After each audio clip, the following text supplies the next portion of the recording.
Now, ABBA have had so many hits over the decades, you'd struggle to name them all. But one song, Chiquitita, hasn't earned ABBA a penny. Instead, the money's been spent fighting poverty in Latin America. Written in 1979 for Unicef's Year of the Child, Chiquitita has raised millions to fund health and welfare programmes for indigenous women and girls. Our Central America correspondent Will Grant has travelled to rural Guatemala to see the royalties from ABBA's song at work. Chiquitita, tell me what's wrong. You probably know the song, but maybe not the story behind it. Despite selling millions of copies, ABBA's hit Chiquitita never earned the band a penny in royalties.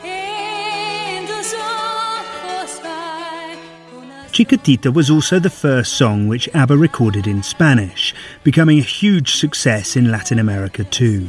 The song's writer and composer, Bjorn Ulvaeus, says the band were always clear about what they wanted the royalties to be used for. I think the most urgent thing that could be done on this globe is the empowerment of young women and girls. It's so sad that there are cultures and religions around the globe that just don't give girls equal chances. So early on we said to UNICEF, that's where we want our money to go.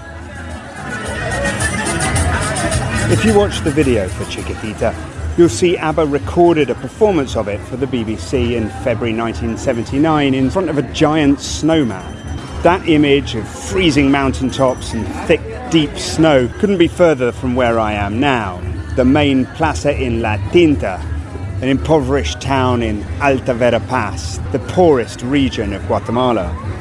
Yet despite their obvious differences, this town and that song have been inextricably linked for years.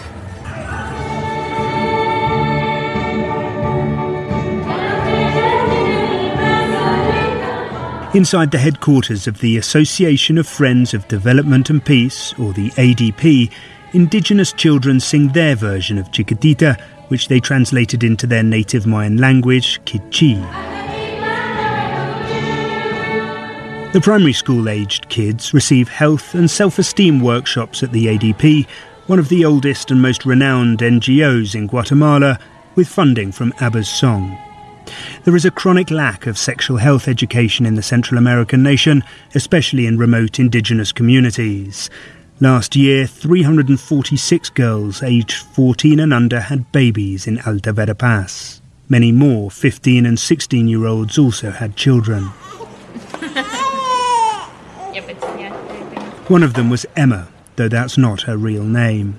A victim of domestic abuse and rape, she has received support on violence prevention and bodily autonomy from the ADP, as well as help with breastfeeding. Speaking to me in Quiché via a translator, Emma says the family therapy alongside her parents and one-to-one emotional support has helped her cope with such a violent, forced start to motherhood. I've learnt a lot about emotional control, she explains. I feel stronger and more sure of myself, and I'm learning how to look after my baby. Leslie Pau Soto is one of the ADP's child psychologists and says the cycle of violence is deeply ingrained in this part of rural Guatemala. Machismo is woven into the Mayan culture. The Kelchi culture is based on work in the fields. Here they produce cardamom, coffee, cacao, maize and beans. So men's physical strength is greatly valued while women are minimized and restricted to the home. The current administration in Guatemala of President Alejandro Giammattei has introduced online tools for victims to denounce abuse.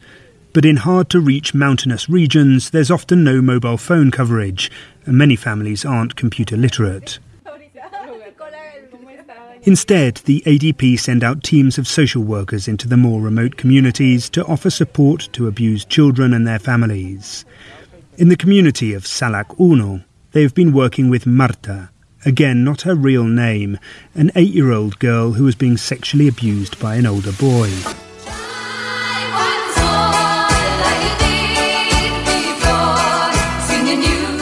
In the 43 years since it was released, Chiquitita's royalties have been used to address some of the most complex issues affecting Central America today.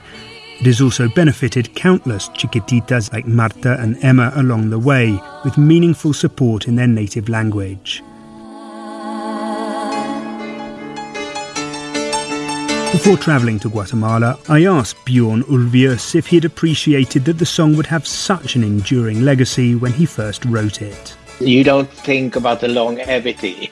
You think, oh, I hope it'll be a hit and it'll be played a lot. Never in my wildest dreams could I have expected that it would be so long-lasting and bring in so much money. You know, it's the best legacy anyone could wish for.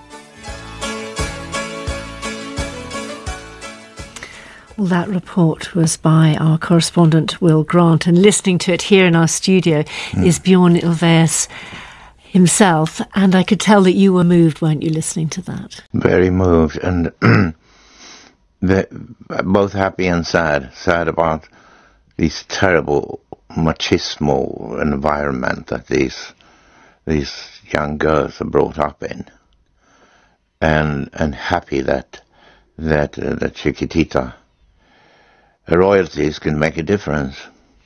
And it's the first time I hear from someone who's actually been there and interviewed and found out what's actually happening.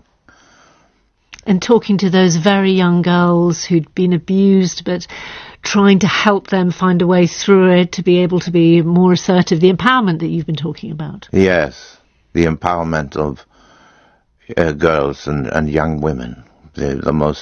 It was one of the millennium goals, number 5 or 6, I think. And I always thought he should have been number 1.